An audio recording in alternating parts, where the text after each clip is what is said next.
আসসালামু আলাইকুম ওয়া রাহমাতুল্লাহ। আপনারা কেমন আছেন সবাই?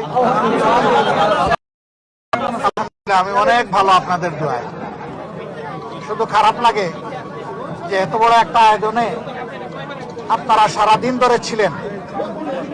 আমি জাতির জন্য আমার মনের কথা স্বাভাবিকভাবে তুলে ধরতে পারিনি, এটা আল্লাহর ইচ্ছা। কিন্তু এরপরেও শেষমেশ দুই একটা কথা বলার চেষ্টা করেছি। আগামী ইনশাআল্লাহ সুযোগ আসবে, আরো কথা বলা যাবে আপনাদের মাধ্যমে। দেশে বিদেশে যারা আমার এই সাময়িক অবস্থা দেখে কষ্ট পেয়েছেন, সহানুভূতি প্রকাশ করেছেন, দোয়া করেছেন, সকলকে সালাম জানাই এবং কৃতজ্ঞতা জানাই।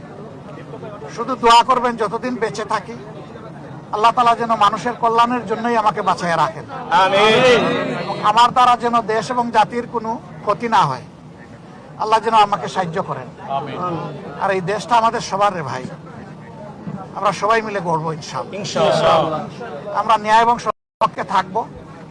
অন্যায় অসত্য যেখানে সেখানে আমরা দেয়াল তুলে দেব ইনশাআল্লাহ। অন্যায় অসত্যের প্রতিষ্ঠা যাতে না হয় আমরা দেয়াল তুলে দেব ইনশাআল্লাহ।